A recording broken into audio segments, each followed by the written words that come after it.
नमस्ते सर, मेरा नाम अजय कुमार है, मैं पटना से हूँ। मेरा प्रश्न है कि क्या आध्यात्मिक उत्थान के लिए नाम जप सुमिरन सहायक है? और अगर ये सहायक है, तो क्या किसी गुरु विशेष के द्वारा प्राप्त होना चाहिए या अपने मन से चुन के करना चाहिए? अगर मैं आपको आज एक मंत्र दे दूं कि आपको शंकर जी का ओम नमः शिवाय का जाप करना है, इसके अलावा कोई जाप नहीं करना है, तो आपको लगता है कि ये जाप मंत्र जो हमें गुरु जी ने दिया था, जो हमारे स्पिरिचुअल गुरु हैं आचार्य जी, उनने दिया था, तो कहीं ना कहीं हमारा भला हो सकता है। तो इस विचार से अगर आप दुनिया में जो भी गुरु मिले उनसे अगर आप लेते हैं मंत्र, तो आपको कभी, आप खुद सोचिए, आपको कभी कोई फ़ायदा होगा? आपकी सिर्फ यही नियत रही कि हमें इन गुरुजी ने ये मंत्र दे दिया है, अब ये हमें जाप करना है 108 बार, तो हमारे जीवन की परेशानी हट जाएंगी। तो आपका हो सकता है क्या?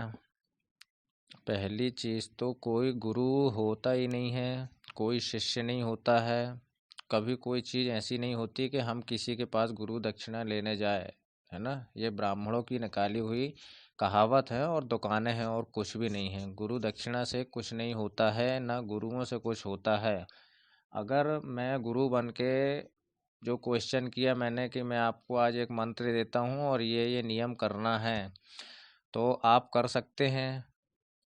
और दूसरा, अगर मैं अभी आपको बोलता हूँ कि आप ऊपर खड़े होके नीचे छलांग मार दो, तो आप कर सकते हो।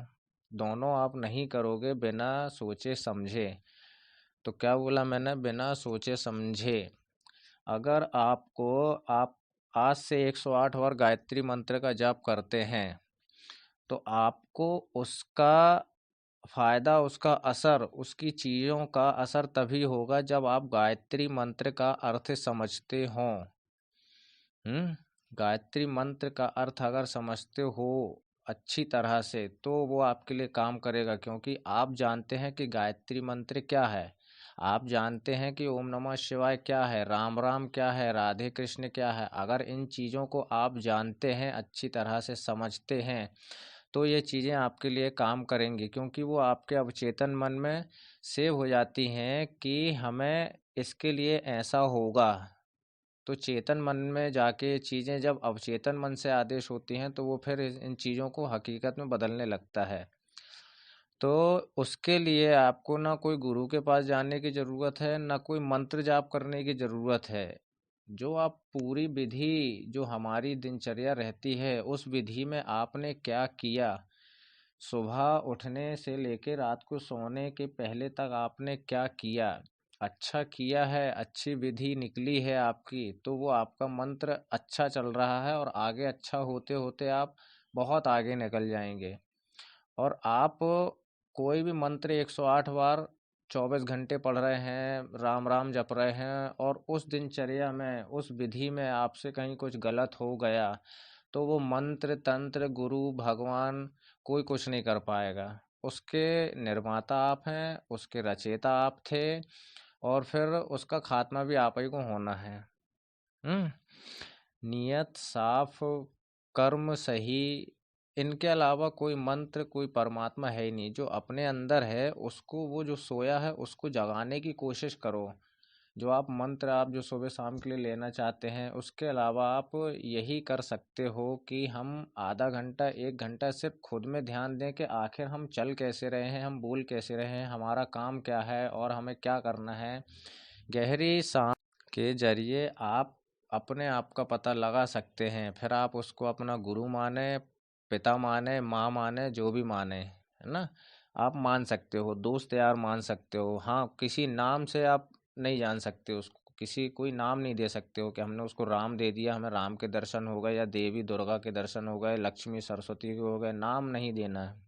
ये जो झूठे यहाँ वहाँ के श्लोक, बुद्ध वगैरह के श्लोक इकट्ठे करके जो मंत्र बनाए गए हैं, ये हमें कभी बताया ही नहीं गया है, ना हमारे पूर्वजों को बताया है कि मंत्र जैसी कोई चीज़ होती है। जब तक आप उसका अर्थ नहीं जानेंगे, मैं ये भी नहीं बोल रहा हूँ कि मंत्र होते हैं उसका अर्थ नहीं मालूम, समझो, और फिर दूसरी जगह बोल रहा मंत्र होते ही नहीं है। मैं आपसे दिनचर्या की बात कर रहा हूँ कि आप दिन भर में क्या करते हैं? कोई अच्छा काम करते हैं?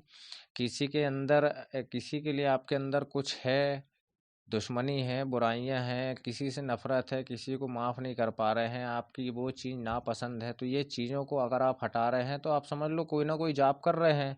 आपकी अच्छाइयाँ बढ़ती जा रही हैं, बुराइयाँ मिटती जा रही हैं। ये चीज़ आप करते हैं तो आप ऑटोमेटिक सिद्ध हैं फिर। उसमें आप कोई मंत्र, कोई शब्द की ज़रूरत नहीं है। आप अपने मन से ही अगर आप कोई चीज़ हटा रहे हैं, तो मन में बोल सकते हैं कि मैं अब मुक्त हूँ। हाँ, मैं निश्चिंत हूँ।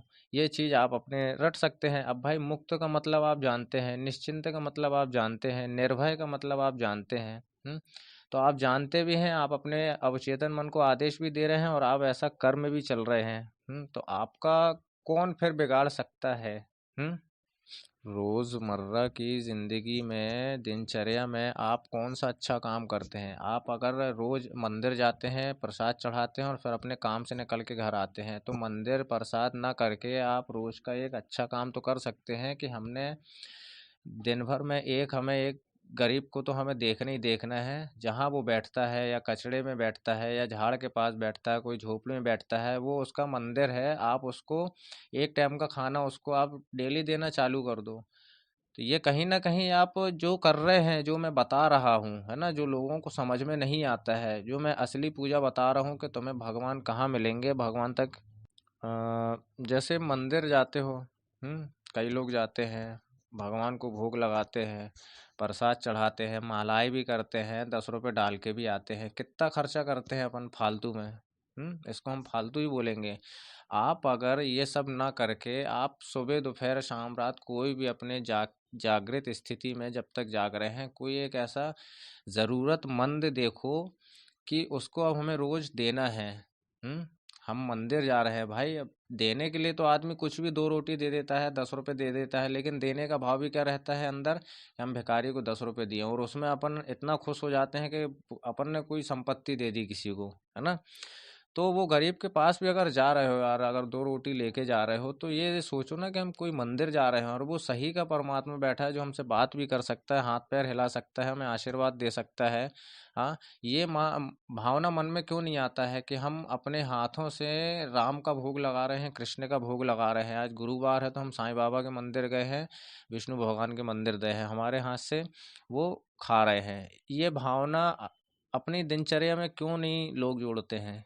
हुँ? इस मंदिर को बनाने की तो कोई ज़रूरत नहीं है। आप जो सामुदायिक मंदिर बनाते हो भाई, सामुदायिक किसी का घर बनाओ ना।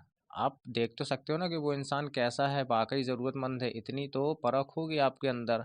बड़े समझदार रहते हैं आजकल के लोग। तो इतनी तो समझ होगी कि हमें ये करना चाहिए, है ना? तो इससे बड़ा मंत्र नहीं है, इससे बड़ा कर्म नहीं है, इससे बड़ा धर्म नहीं है।